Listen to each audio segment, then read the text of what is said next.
इसलिए सर्वांग योग को आप देखिए, प्रश्न ही है जब ही तो समाधान की बात हुई है। गीता देखिए, प्रश्न है जब ही तो 18 अध्याय तक समाधान हुआ है। समस्या है तभी तो समाधान है। समस्या ही नहीं तो समाधान की कोई जरूरत भी नहीं। आवश्यकता ही आविष्कार का कारण होती है।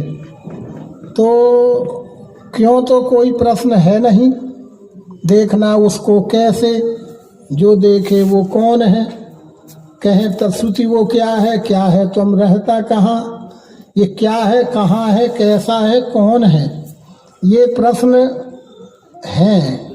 लेकिन क्यों है, वैसे तो प्रश्न नहीं होता है, पर यही अवतार की विशेषता है। अवतार कहे कि विलक्षणता यही है। अवतार की विलक्षणता देह वैभव से नहीं मान होती है। शास्त्र के अनुसार उनके इस ज्ञान गुण की विशेषता ही उनकी विशेषता है। भगवान श्री राम के ज्ञान गुण की विलक्षणता ही आज तक भी उनकी कीर्ति का कारण है। भगवान श्री कृष्ण की ज्ञान गुण की और व्यवहार की कुशलता की योग्यता ही उनकी प्रतिष्ठा का कारण है। यही 9वें अवतार भगवान श्री मायनंद चैतन्य जी की ज्ञान गुण की वह पराकाष्ठा अंतिम सीमा है। उसे ही शब्दों में गीता में जो वर्णन किया गया है उसका समाधान सब वहीं का वहीं है। पर केवल शब्द ज्ञान के आधार पर, भाषा ज्ञान की विद्वता और पांडित्य के आधार पर हम उन शास्त्रों की गहराइयों को नापना चाहते हैं तो अनर्थ हो जाता है। हम भ्रमित हो जाते हैं, भटक जाते हैं और कहते तो हैं कि लिखा है, लिखा तो है ठीक ही लिखा है। जो लिखा है प्रश्न उस पर नहीं उठता है, जो लिखा है वो ठीक ही तो लिखा है। किंतु लिखे हुए की समझ, लिखे हुए का हेतु और लक्ष्यार्थ समझने की समझ यदि हमारे अंतःकरण में नहीं है तो हम लिखे हुए पर आरोप करते हैं और उसका जो यथार्थ अर्थ की जगह हम अनर्थ भी ग्रहण कर लेते हैं। इसलिए वो श्लोक ही इस बात का उत्तर पर्याप्त है।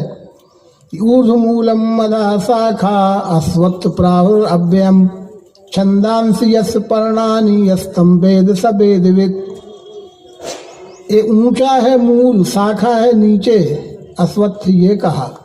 अनासी छंद है पत्ते, यह जाने सो वेदवित्।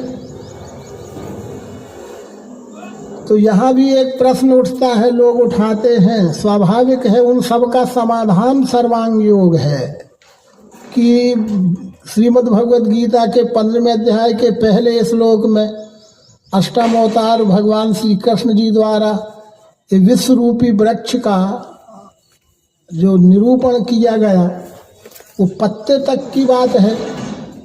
फूल और फल क्या है? क्या कृष्ण जी ने फूल और फल छोड़ दिया क्या? अब हमारी समझ उस गहराई तक नहीं जाती तो हम ये भी कहते हैं कि पत्ते तक की बात आ रही है। यस्तम छंदांसि यस्य पर्णानि यस्तम वेद स वेदवित्।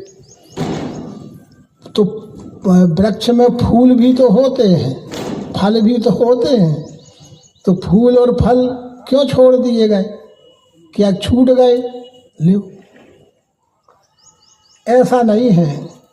अवतार उसे कहते हैं जो पूर्ण होता है। पूर्णमदः पूर्णमिदं पूर्णात् पूर्णमुदच्यते पूर्णस्य पूर्णमादाय पूर्णमेवावशिष्यते।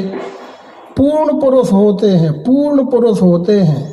भगवान श्री राम सप्तम अवतार हैं, पूर्ण पुरुष हैं। व्यक्ति से लेकर विश्व तक का व्यवहार करके दिखाया, व्यक्ति से लेकर विश्व तक का ज्ञान भी समझाया और खुद के आचरण में, खुद के जीवन में, खुद की रहनी में व्यक्ति से लेकर विश्व तक का व्यवहार भी करके दिखाया। कष्ट की तो कोई बात ही नहीं है। क्या कष्ट होंगे हम कल्पना भी नहीं कर सकते। क्या कष्ट सहकर भी हुआ हम आप कल्पना भी नहीं कर सकते। राम भगत है तो नर्तन धारी, सह संकट किए साधु सुखारी। भगवान श्री कृष्ण ने क्या कष्ट सह के भी और धर्म स्थापना का कार्य किया, वो भी अनुगीता में यही शब्द लिखे हैं कि सामान्य संसारी जीवों को इसकी कल्पना भी नहीं हो सकती। जो कष्ट हुआ और वो कष्ट से भी धर्म स्थापना हुई, सामान्य व्यक्ति उसको सोच भी नहीं सकता जो हुआ। और वैसी ही भाषा, एक सी भाषा से चलती है सिद्धांत में। भगवान का जीवन चरित्र पढ़िए, बुद्ध सूक्त में और जीवन चरित्र में ये शब्द मिलेंगे। यही भाषा भगवान ने लिखा है। 9वें अवतार भगवान श्री मायानंद जी उसी चतुर्युग मालिका के 9वें अवतार हैं। उन्होंने लिखा है कि यह दिव्य चक्षु का अनुभव, प्रयोगात्मक अनुभव प्राप्त करने के लिए मुझे क्या कष्ट सहना पड़ा। हर जगह त्रिपुटी है। पहले तो पाने के लिए क्या कष्ट सहना पड़ा, वो बात है। फिर जो प्राप्त हो भी गया तो घर बैठ जाना था, प्राप्त हो ही गया तो फिर बैठ जाना था, लेकिन नहीं, उस अनुभव ने मुझे बैठने नहीं दिया।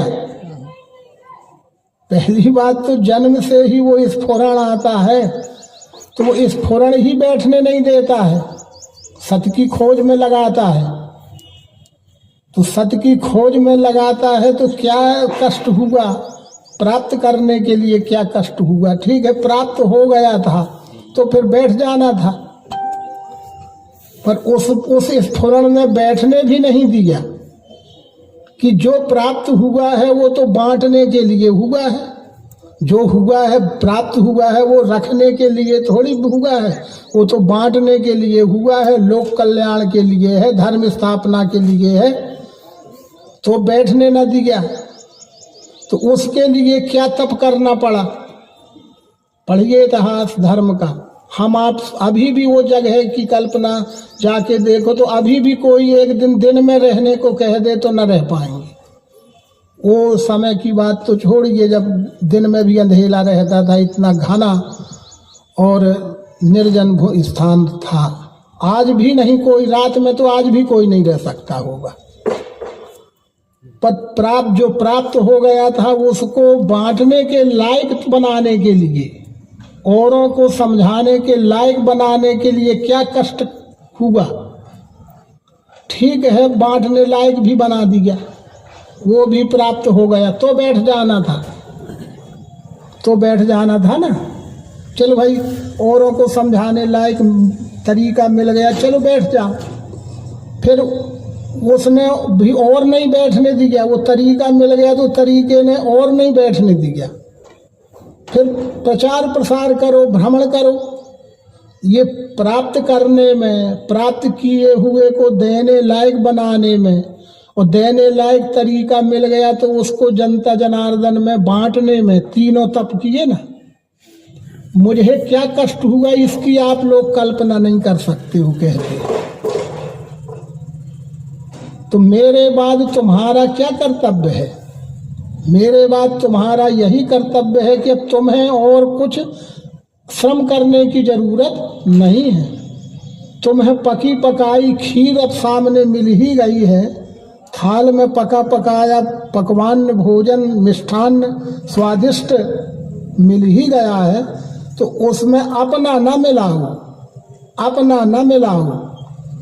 कहीं से भी अपनी विद्वता का, अपने पांडित्य का अभिमान, जानने का अभिमान, करने का अभिमान रूपी जहर मिला के उसको जहरीला मत करना। वो तो गुरु उच्चिष्ट है। गुरु उच्चिष्ट यानी तत्वदर्शी सदगुरु के द्वारा प्राप्त करके टेस्ट किया हुआ, वो तो परीक्षण किया हुआ है ना। जैसे आज कोरोना वायरस की वैक्सीन आई है तो ट्रायल होके आई है ना। अब हम ट्रायल करेंगे का, वो तो पहले ट्रायल होने के बाद उसको मान्यता मिलके और कई लेवल पे ट्रायल होने के बाद अब वो आई है, तो अब हम ट्रायल क्यों करेंगे उसकी।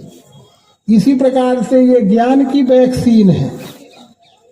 ये जो मानव जगत में विचारों का प्रदूषण है, ये भी एक बहुत खतरनाक विषाणु है व्यवहार का, धर्म का, ईश्वर का। कल्पित विचारों का जो प्रदूषण फैला के मानवता में को बीमार कर दिया जाता है जब जब, तो उसकी भी वैक्सीन चाहिए ना। ऑल इंजेक्ट वो ऑल इंजेक्ट करने की वैक्सीन का आविष्कार ही अवतार है। वो अवतार ही वह दिव्य चक्षु योग, ज्ञान योग, आत्मयोग, विश्वरूप दर्शन योग का आविष्कार करते हैं। उसमें अपना ना मिलाओ, चुपचाप इंजेक्ट लगवाओ ना, अपनी चतुराई ना लगाओ, अब चुपचाप वैक्सीन लगवाओ, सबको सूट करेगी, किसी को वो कुछ गड़बड़ करने वाली चीज़ नहीं है। ये मन की कल्पना है कि हमारा कुछ पुराना छूट रहा है, हमारा कुछ पुराना छूट जाएगा, आज तक हमने जो किया वो निरर्थक जाएगा। अनेक प्रकार के जीव भाव के कल्प विकल्प मनुष्य को सत्य को ग्राह्य करने में बाधा उत्पन्न करते हैं। सत्य को ग्राह्य करने में बाधक तत्व हैं ये विचार हमारे ही। इसलिए भगवान कहते कि इन सब तुम अपने विचारों को अर्जुन छोड़ना। तूने सुन कर जो मान रखा है प्रदूषित हो गया तेरा अंतःकरण। और अर्जुन खुद स्वीकार करता है कि मैं भूला हूँ धर्म सो पूछता हूँ, अज्ञान के दोष ही ये समाये। सुन कर अज्ञान की बहुत सारी बातें मैंने अपने में समेट ली हैं और मैं ज्ञानी मान बैठा हूँ अपने को। बातें समेट रखी हैं अज्ञान की और व्यवहार करता हूँ अज्ञान का और मानता हूँ ज्ञानी। आज यही स्थिति हमारी आपकी है मनोदशा। हम सब सुन पढ़ के भरा हुआ बहुत सा विकार कचरा अपने अंतःकरण में इकट्ठा कर लेते हैं और उसी को आदान प्रदान करते हैं और लोगों की नज़रों में ज्ञानी बनने का अभिमान करते हैं। तो वही भगवान राम कहते हैं, भगवान कृष्ण भी यही कहते हैं और नौवें अवतार भगवान श्री मायानंद जी भी यही सिद्धांत रखते हैं कि थोड़े देर के लिए तू कोरा कागज हो जा, सुना हुआ जो है सुनना भूल जाएगा। जो कुछ भी सुना है वो सुन के ही तो तू श्रुत विपत्तिपन्ना, तेरी बुद्धि भ्रमित हुई है। तूने देखा क्या है? वो सुने हुए के साथ तूने स्वयं के साधनों से तेरी अनुभूति क्या है, उसके प्रति तेरा अनुभव क्या बोलता है? अनुभव में तू शून्य है। शब्द में तो सारा संसार अमीर है, शब्द में कोई फकीर दिखेगा, कोई कंगाल है शब्द में। चाहे जिससे बात करके देखो, एक से एक भाषण भी हम सब में होते हैं, पर अनुभव में हम सब